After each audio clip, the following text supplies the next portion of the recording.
Hello guys, I'm Guru Prasad. Today we are going to explain about some of the most important topic which is related to operating system, which is based on the scheduling problems. That is FCFS problem. FCFS means first come first serve scheduling. Let's move on to the video.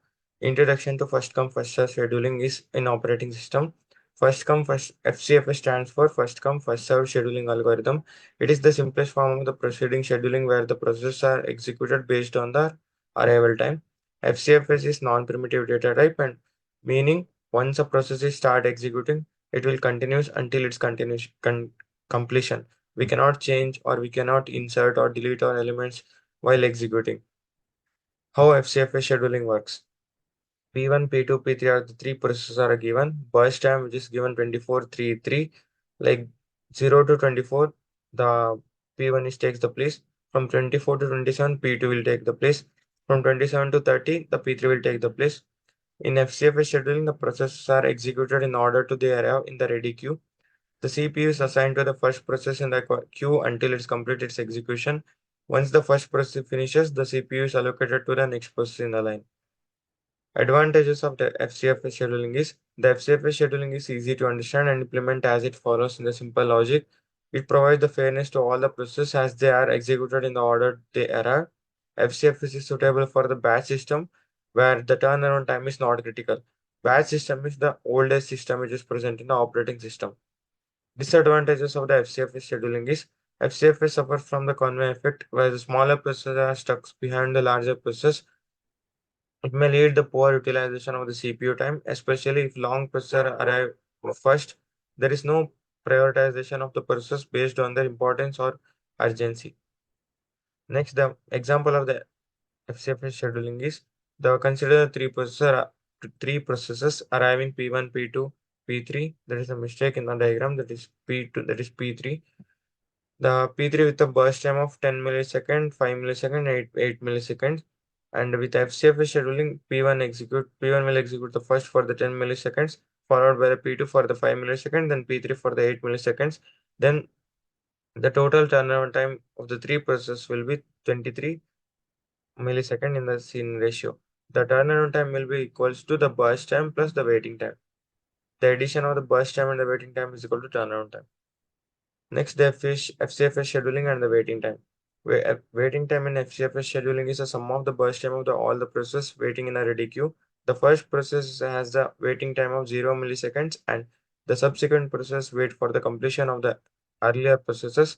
FCFS can lead high waiting times for the process with the longer burst times. That is FCFS scheduling program in C++, which is given the P1, P2, P3. The duration is 24, 3, 4. The order which is given as 1, 2, 3. In this process, the arrival time is not given. So we are going to consider 0 as the arrival time for all the processes. P1 is waiting for from 0, P2 is waiting from 24, P3 is waiting for 27. So the average time is become addition of all these three processes divided by 3, that is 17. Next, FCFS scheduling and turnaround time. Turnaround time in FCFS scheduling is the total time taken for the arrival of the processes to its completion. The total time taken for its completion that is called as a turnaround time. The turnaround time for the process in the sum of the is its waiting time and the burst time. That's what I said. The turnaround time is equal to waiting time plus burst time. FCFS may result the higher turnaround times for the process with the longer burst times. The first come first serve scheduling, the one example is given here. P0, P1, P2, P3, four processes, 0, 3, 0, 1, 3, 5, the arrival times. The required burst times are 10, 6, 2, 4. By using this, we are going to calculate the waiting time. From this, we are going to calculate the average and turnaround time. Next, primitive and non-primitive FCFS scheduling.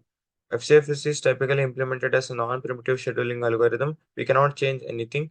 In primitive FCFS approach, the running process can be interrupted by a new arrival with a shorted burst time. Non-primitive FCFS ensure the processes runs to completion before the next one starts. That is the non-primitive FCFS scheduling.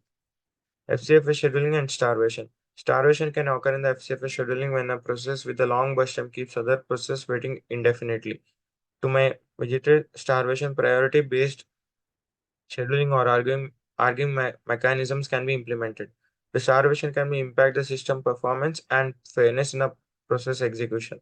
The first come first serve scheduling, the same example is should be given.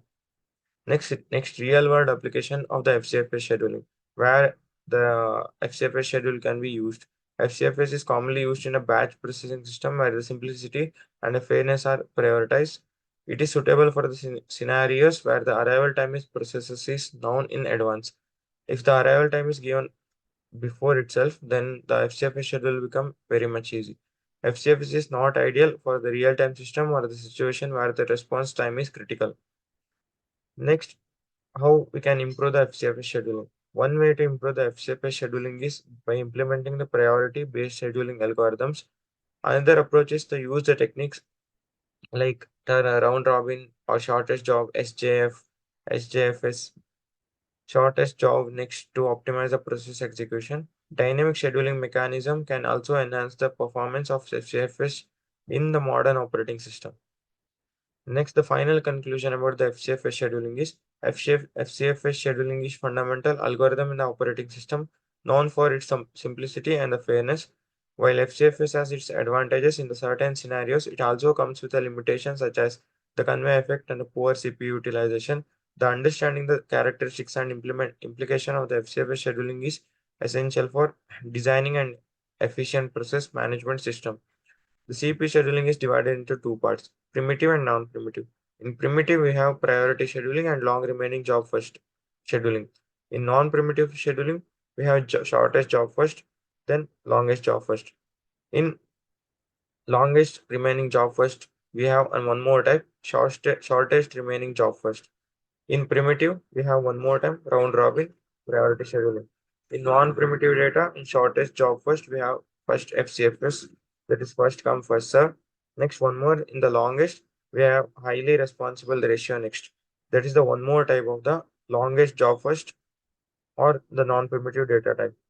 So this is all about the FCFS scheduling. So I hope you guys enjoy this video. I hope you learned something from FCFS scheduling, all those things. What is turnaround time? What is average time? What is waiting time? All those things. So please utilize this knowledge. So I hope you guys enjoy this video. Please like, share, subscribe as much as possible. So thank you all.